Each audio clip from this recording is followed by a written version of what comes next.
Hello learners, we are back with another lesson on model auxiliaries. In our last video, we have learned the use of the models can and could. Now in this class, we will be understanding how to make use of another three models, that is may, might and must. At the end of the video, I will also be giving you some exercise for practice. So without wasting time, let's get started. Yes, now we are going to discuss the use of the model auxiliary may.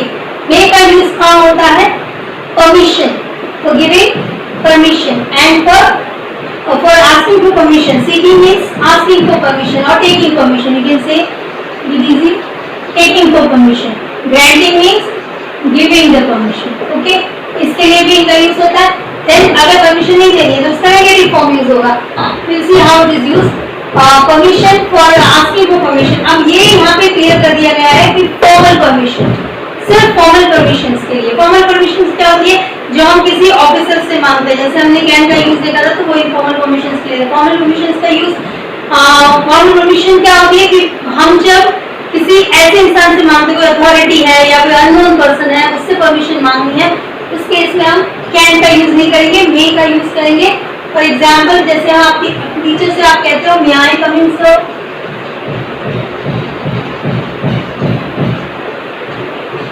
May I come in sir, ये भी question form में नहीं है, question form. आपकी permission लेना हमेशा question form में होगा. Okay, so it is in question form. May I come in sir, क्या मैं अंदर आ सकता हूँ? मे आई use your mobile?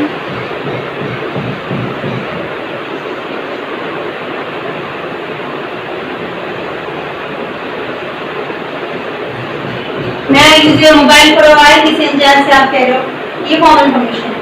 Then may I take your leave now?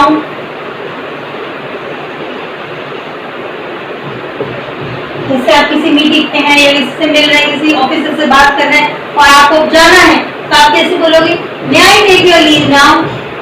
ठीक है, ये सारे फॉर्मल परमिशंस हैं जो हम किसी अनजान इंसान से मांगते हैं. आप बैंक में गए और आपको पेन चाहिए, may I use your pen please, may I use your, may I use your pen please. ये प्लीज लगाया तो पता चल रहा है कि ये फॉर्मल परमिशन है. ठीक है, तो ये यहाँ पे मे का यूज है. यहाँ पे हर जगह देखोगे फॉर्मल परमिशन है, आस्किंग फॉर परमिशन और टेकिंग परमिशन है, इसलिए मे का यूज है. अब आप परमिशन देना है तो yes you may go now. आप परमिशन दे रहे हो, यस यू मे. शॉर्ट पे देना है, yes you may. ठीक है, जैसे अगर आप परमिशन देना चाहते हो, ऑफिसर हो, आप किसी को जाने की परमिशन दे रहे हो, वो पूछ रहे हैं आपसे, जब तो आप कह सकते हो कि yes you may. और अगर अपने मन से आप परमिशन दे रहे हो, in that case will be a complete sentence, you may go now. Okay, right? अब अगर आपको परमिशन नहीं देनी है, you don't want to give the permission, in that case no permission. अब no permission में no you. अब ये चीज आपको याद रखनी है कि ऐसे तो हम यूज करते हैं मे नॉट, लेकिन जनरल यूज में अगर कोई परमिशन नहीं देनी है, आप ऑफिसर हो या फिर अथॉरिटी हो, या आप परमिशन नहीं देनी, आप किसी अननोन इंसान हो, आपको पूछे मैं आपको मोबाइल यूज करूं, इन दैट केस वो मे नॉट बहुत कम बोलेगा, वो बोलेगा नो यू कांट. यहाँ पे ज्यादातर कांट का यूज होता है. मे नॉट का कोई शॉर्ट फॉर्म कॉन्ट्रैक्शन नहीं होता, वो मे नॉट ही लिखा जाता है.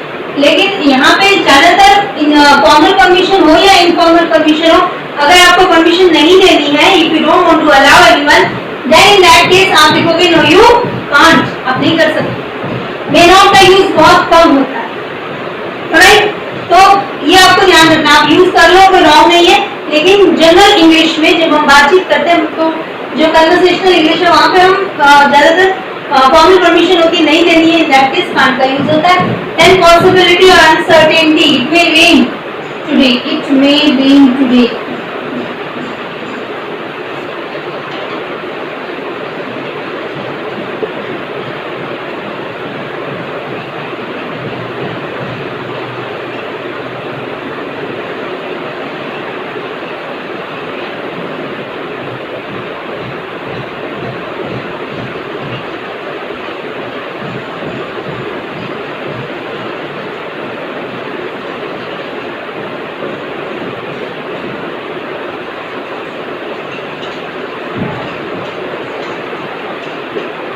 Examples to understand the use. Possibility uncertain, कोई भी काम होने की चांसेस आपको लगता है कि है, जैसे कैन में भी पॉसिबिलिटी था लेकिन कैन में नहीं लिखा था जनरल पॉसिबिलिटी, जनरल जो हर एक के साथ कभी भी कुछ भी हो सकता है, लेकिन यहाँ पे जो आपके हिसाब से फ्यूचर में कोई काम होने की पॉसिबिलिटी हो, इट मे रेन टुडे, आज बारिश हो सकती है, ठीक है, बारिश होने के चांसेस है। He may come late now, late आ सकता है, उसके लेट आने के चांसेस है, वो लेट ही आएगा। I may buy a car this year, इस साल मैं गाड़ी खरीद सकता हूँ, चांसेस है, okay. This is all general possibility, ये फ्यूचर पॉसिबिलिटी है कि काम हो सकता है। पर्पस, अब पर्पस क्या है, तो पर्पस ये बताता है कि कोई भी काम करने के पीछे क्या रीजन है। We work hard so that we may succeed. We work hard so that we may succeed.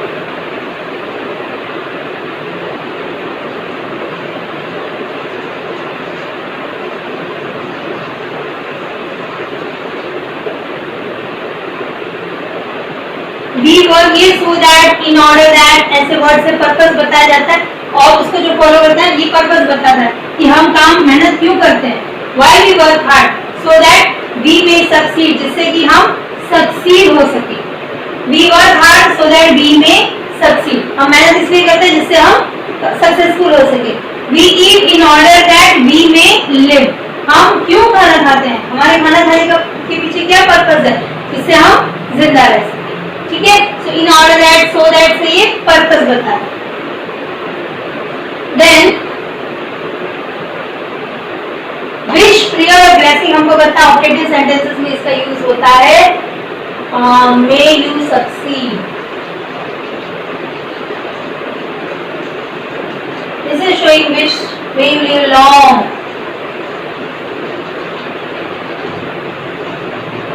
ये इसी तरह से इसका फॉर्मेट ये रहेगा, मे पहले आएगा और लास्ट में एक्सक्लेमेशन मार्क रहेगा, ये ऑब्जेक्टिव सेंटेंसेस है। देन शॉक और surprise, who may be there,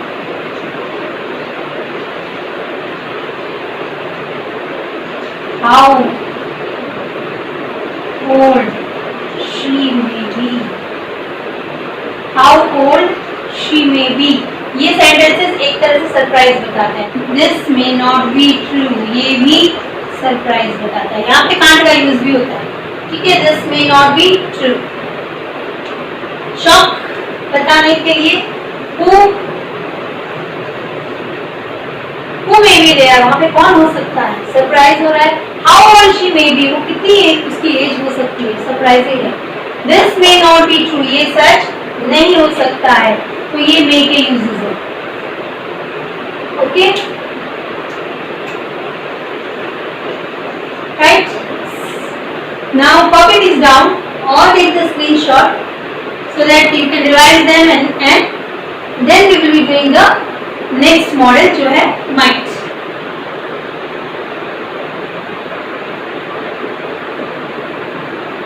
yes, now we are ready with two other models। पहला है might। might का यूज कहाँ होता है, वैसे तो might का यूज डायरेक्ट इनडायरेक्ट नरेशन में may की जगह यूज होता है इनडायरेक्ट नरेशंस में, और कंडीशनल सेंटेंसेस में भी होता है, लेकिन जैसे मैंने कहा कंडीशनल सेंटेंसेस और narration that we will be doing the separate video। now we are doing the special uses of models। तो यहाँ पे ये सिर्फ एक जगह यूज होता है might, रिमोट पॉसिबिलिटी, या जब पॉसिबिलिटी बिल्कुल नहीं के बराबर हो, जीरो पॉसिबिलिटी हो। अब जीरो पॉसिबिलिटी है लेकिन हम नेगेटिव नहीं बोलना चाहते, हो सकता है 1% चांस है कि वो चीज हो भी जाए, हम ये नहीं कह सकते कि वो चीज नहीं होगी, लेकिन बिल्कुल नहीं होने के चांसेस होते हैं, यानी 99% तो नहीं ही होगा, 1% चांस होता है, तो उस केस में हम might का यूज करते हैं।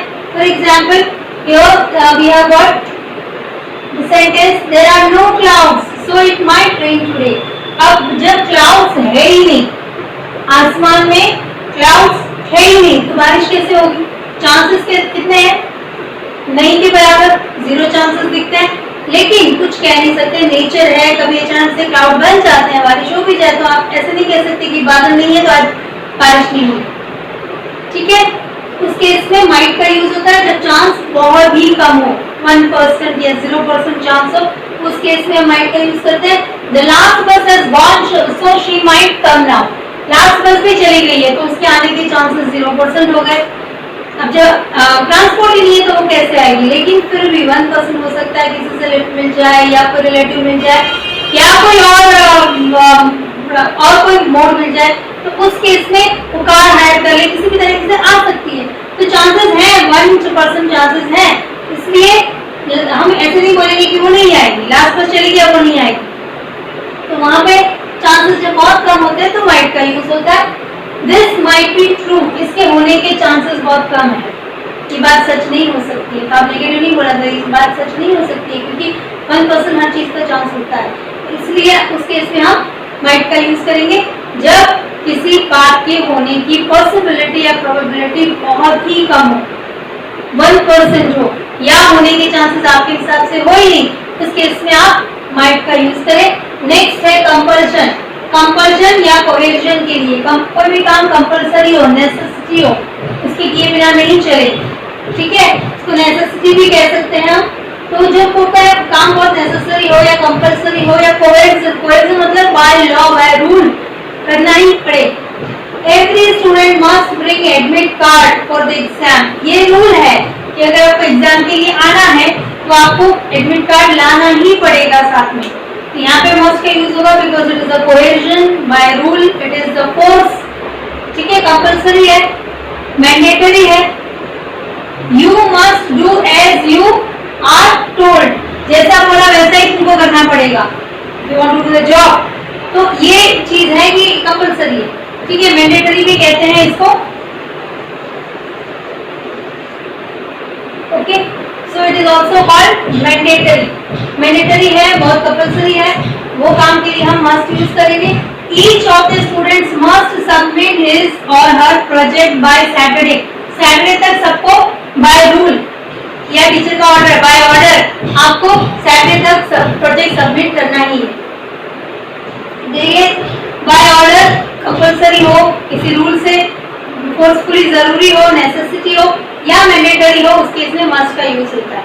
देन सर्टेनिटी और स्ट्रॉन्ग पॉसिबिलिटी, जब पॉसिबिलिटी बहुत ज्यादा हो, बहुत ही ज्यादा हो, निश्चित हो कि ये काम होगा ही होगा, उस केस में हम मस्ट का यूज करते हैं। जैसे पॉसिबिलिटी में कैन आता है, मे भी आता है, तो कैन आता है। जनरल पॉसिबिलिटी के लिए मे आता है जब आपको लगता है कि कोई काम होने के चांसेस है, संभावना है उस केस में, और यहाँ पे आपको लगता है कि ये काम जरूर होगा। Strong possibility, your father must be nearly 70, father की एज 70 तो होगी, आप अंदाजा लगाए, लेकिन आपको लगता है कि 70 तो होंगे ही, वो उससे ज्यादा हो सकता है, उससे कम नहीं। Like that this, my mother has been working all day, she must be tired now. पूरे दिन से इंसान जब काम करता है तो उसके थकने के चांसेस 99% हो जाते हैं, 100% हो जाते हैं। तो मदर पूरे दिन से काम कर रही है, इसलिए आप वो जरूर थक गई होगी, ठीक है। तो इस तरह से जैसे हम सुबह से कुछ नहीं खाया, भूखे होंगे, तो जब इंसान सुबह से कुछ नहीं खाता है तो वो रात तक भूखा हो जाता है, तो you must be hungry now. इस तरह से इसमें आप ये होती है सर्टेनिटी, आपके हिसाब से वो काम जरूर होगा। Then written order, written orders के लिए कभी हम देखते हैं कि डॉक्यूमेंट्स में रिटन ऑर्डर्स आते हैं, सारे सिग्नेचर्स लिए जाते हैं, तो ऐसे जो रिटन ऑर्डर्स होते हैं उसमें मस्ट का यूज होता है, शुड का यूज नहीं होता, और मस्ट का यूज होता है। Employees must be at their work their desk by 10, 10 बजे तक सब एम्प्लॉइज को अपने डेस्क पे आना ही है। Workers must stay back for a meeting after duty, मतलब ड्यूटी के बाद भी वर्कर्स को रहना है क्योंकि मीटिंग है, ये रिटन ऑर्डर है, ठीक है। तो कोई रिटन ऑर्डर ऐसा नहीं कि ये रिटन ऑर्डर है गवर्नमेंट के थ्रू या किसी अथॉरिटी के थ्रू रिटन ऑर्डर पास है, तो वहां पे भी मस्ट का यूज होता है। Then where is it used, it is used is inevitability. Inevitability मतलब ये काम टाला नहीं जा सकता, ये काम जरूर होगा, टाला नहीं जा सकता है। We all must die, ये सर्टेनिटी है, इसको सर्टेनिटी भी कह सकते हो आप, इसमें भी इसको इंक्लूड कर सकते हो। इनएविटेबल है, डेथ इनएविटेबल है, डेथ को कोई टाल नहीं सकता, सबकी डेथ आएगी। So we all must die, inevitability. If we want to remain fit, we must exercise. अगर आपको फिट रहना है तो एक्सरसाइज करनी पड़ेगी, it is compulsory, necessary। तो आप इसमें भी सर्टेनिटी में भी डाल सकते हो, नेसेसिटी में भी डाल सकते हो, लेकिन कहने का मतलब ये कि यहाँ पे मस्ट का ही यूज होगा। Students must work hard to get good marks. अगर उनको अच्छे मार्क्स चाहिए तो उनको मेहनत करनी ही पड़ेगी, उसके अलावा कोई रास्ता नहीं है, इनएविटेबल है, there is no other way out, ठीक है, और कोई सॉल्यूशन नहीं है। इस केस उसको कहते हैं इनएविटेबल, जिसका और कोई रास्ता ही नहीं होता है, वही एक रास्ता होता है, तो कहते हैं इनएविटेबल। देन स्ट्रॉन्ग ड्यूटी, ये मॉरल ड्यूटी होती है। वैसे मॉरल ड्यूटी के लिए शुड का भी यूज होता है, और टू का भी यूज होता है, लेकिन जब ड्यूटी बहुत ही स्ट्रॉन्ग हो आपके हिसाब से कि नहीं ये काम तो कंपल्सरीली आपको करना ही चाहिए, आपकी ड्यूटी है, मॉरल ऑब्लिगेशन बहुत हैवी है और स्ट्रॉन्ग है, उस केस में इसका यूज होता है। सोल्जर्स मस्ट ओबे ऑर्डर्स विदाउट क्वेश्चन। सोल्जर्स को अपने सुपीरियर्स के ऑर्डर्स को, अपने कमांडर्स के ऑर्डर्स को, कमांड्स को फॉलो करना ही है, ठीक है, so it is strong duty. A जज मस्ट बी अपराइट, किसी भी जज को निष्पक्ष होना चाहिए, अपराइट होना चाहिए, अपने डिसीजन पे अडिग होना चाहिए। He must not be influenced by anybody, ठीक है, ही मस्ट बी अपराइट, तो ये उसकी स्ट्रॉन्ग ड्यूटी है। Then everyone must do his duty, सबको अपने कर्तव्य निभाना चाहिए, okay. Then we must be loyal to our nation, हमको अपने नेशन से, अपने राष्ट्र से वफादार रहना चाहिए, सो it is a strong duty. तो जब ड्यूटी हो, लेकिन और नॉर्मल ड्यूटीज में हम शुड और ऑट टू का यूज करते हैं, स्ट्रॉन्ग ड्यूटीज होगी तो आपको मस्ट लेना है। So these are the 5 models that we have covered today: can, could, may, might and must. Revise them properly, make your own sentences and try to use them in your daily language so that you become well versed with them. Take the screenshot of this. So here I am giving you one exercise. Every sentence has got at the end every sentence has got a mood of the sentence, लेकिन हर बार नहीं होगा, आपको खुद को पता करना पड़ेगा इसका मूड क्या है और इसमें कौन सा मॉडल आएगा। अब you are given the models, list of models जो आपको यूज करने हैं, ओके। इसमें से कोई भी एक मॉडल इसमें आएगा। तांसी will read out dash our publisher label on, ये है wish, this is a wish, okay. Then the box was so heavy that I past inability, dash lift it, past inability बताने के लिए। Who dash be your enemy, surprise बताने के लिए। Time is money, we dash wasted, necessity बताने के लिए, जरूरी, कंपल्सरी, क्या चीज जरूरी है। Then we follow the traffic rules in order that we dash remain safe, purpose बताने के लिए, so that, in order that, okay. You dash speak Hindi if you don't know English, formal permission, ये permission दी है कि तुमको हिंदी बोल सकते हो अगर तुमको इंग्लिश नहीं आती। An honest person dash harm anyone, no possibility या नो चांस, ठीक है। All the applications dash reach here, ये जरूरी है, कंपल्सरी है, मैंडेटरी या कंपल्सरी, दोनों में से कोई भी एक मूड, मतलब कंपल्सरी होता है, by rule it is compulsory. Then you dash enter the prohibited area, it is an offence, ये strong advisor, okay. He is very tired, he dash come with you on a walk, remote possibility, आने के chances नहीं है। Then dash borrow your book for 2 days, राशि informal permission मांग रहे हैं। Then before losing his feet, he dashed to swim for us, past ability. He fell from the roof and broke his leg, he dash have died, past possibility. That lady is wearing a tattered sari, she dash be very poor, logical inference, ठीक है। ये logical इंफेरेंस में हम could का use करते हैं, might, could और might, logical इंफेरेंस में कुड का यूज करते हैं, और एक होता है ही कुड हैव, ये logical, this is logical inference. Logical inference आपको जो मॉडल्स पढ़े थे नहीं बताया था, यहाँ पे माइंड का यूज भी होता है। लॉजिकल इंफेरेंस मतलब आप अंदाजा लगाते कि ये आपको कोई इंसान देखेगा टैटर्ड साड़ी में, तो वो आप क्या बोलोगे कि वो जरूर गरीब होगी। यहाँ पे मस्ट का, कुड का, माइट का, तीनों का यूज होता है, ठीक है, माइट और कुड का ज्यादा होगा। देन इसके एक और एग्जाम्पल, जैसे ही is very studious, he might stand first in the exam, तो वहां पे आप रिमोट पॉसिबिलिटी नहीं बता रहे हो माइट में, वहां पे आप बता रहे हो लॉजिकल इन्फ्लुएंस, कि जब इंसान बहुत स्टूडियस है, बहुत हार्ड वर्क कर रहा है, तो वो फर्स्ट ही आएगा आपके हिसाब से, वो लॉजिकली आपको ऐसा लगता है कि वो फर्स्ट आएगा, आपका अंदाजा ऐसा है। लॉजिकल इन्फ्लुएंस का मतलब जिसके पीछे कुछ बेस है, आपने उस बेस के ऊपर बताया। जैसे ये लेडी जो है वो साड़ी कैटर्ड पहनी हुई, फटी हुई है, तो वो गरीब ही होगी। ऐसे कोई इंसान बहुत पढ़ रहा है तो वो फर्स्ट आएगा या अच्छी मार्क्स लाएगा, तो उसको कहते हैं logical inference. Okay, these 14 sentences are given for practice. Answers to these I am giving in the description box. But be good students, don't cheat. पहले आप सॉल्व करें अपने आप, फिर आप देखें कि आप मैच करें आंसर्स के साथ में, जो आंसर की दी हुई उसके साथ में आपके कहाँ प्रॉब्लम आ रही है, ठीक है, where are you making mistake. Okay, if you have any doubt, you can write in the comment section, so I will clear it up for you. Alright, in the next class we will learn some other models. Till then, keep practicing. Thank you very much.